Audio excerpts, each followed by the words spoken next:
sports, let's get right to the road to gold in Beijing. The Summer Olympics officially open today, with opening ceremony slated to begin in just about an hour at 8:08:08. CBS News correspondent Jeff Glor is in Beijing this morning. Good morning, Jeff. Hey, Maggie, good morning to you. Yeah, the opening ceremony 1 hour away now. We'd say that Beijing is bustling with excitement, except authorities here have taken many people and cars off the roads, taking no chances. The giant countdown clock in Tiananmen Square has been ticking down for 4 years, all for this. Security, already tight in the run-up to the games, is now heavier than the stifling August air, especially after this. An online video posted by an Islamic separatist group that shows a burning Olympic logo and a mock explosion over Beijing's national stadium. The opening ceremony begins at 8:08:08 on 8/8/08. 8 considered the luckiest of numbers by the Chinese. Inside the stadium, more than 10,000 performers and 91,000 people, including President Bush. Carrying the flag for the U.S. team, the amazing Lopez Lamong, a former Sudanese refugee. I'm so happy and I'm so proud to be an American. The Chinese invented fireworks, and they hope this will be a celebration like no other. The question is, will we see them all? The government here has spent $18 billion to clean the air around Beijing, unilaterally taking cars off the roads and shutting down factories. But the smog still hangs in the air. Of course, organizers have a different name for it. The air quality, I think it's good, although looks a little bit misty. U.S. cyclists smacked local authorities in the face this week by wearing masks over theirs. They later apologized. We've also heard from American track athletes. It does have an effect on performance, and it does really make a difference in the distance events. One runner didn't even show up. Gold medal marathoner Haile Gebrselassie of Ethiopia says he pulled out because of health concerns. Maggie, to give you an idea of where we're at here this morning in terms of the pollution index where you are in New York City this morning is 31. What the World Health Organization considers safe, that number is 50. Beijing this morning is around 95 or 96. So not great. It's been worse. It's also been better here.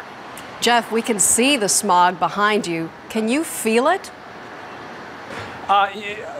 It is hot, it's very humid, but locals say that when it's really bad, you can actually taste and smell the pollution.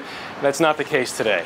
Well, let's hope it never is, at least during the Olympics. CBS's Jeff Glor in Beijing, thank you.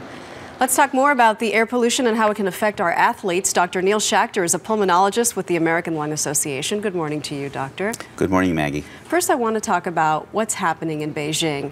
A month ago, we have a couple of satellite images. In June, before they spent all this money to green their city, this was a satellite image of the smog over Beijing.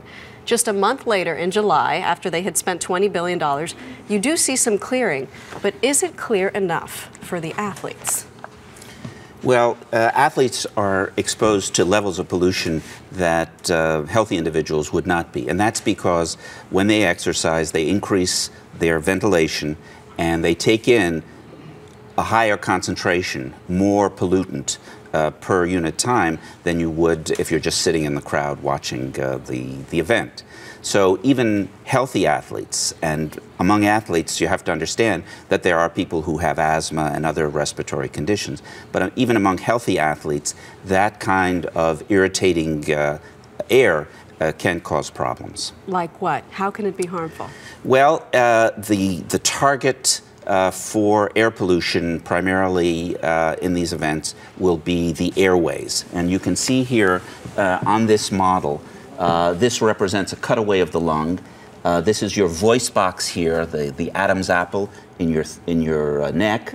That leads to the windpipe, the trachea, which goes down into the lungs and then splits up into these white branching system. In other words, whatever goes down here will go directly into your lungs. Absolutely. And this is how bad it can get? Well, this is the sequence. So here you have a healthy airway. It's nice and open. It's nice and pink. As it gets irritated, as by the pollutants, it becomes thickened, red, and you see the beginnings of mucus.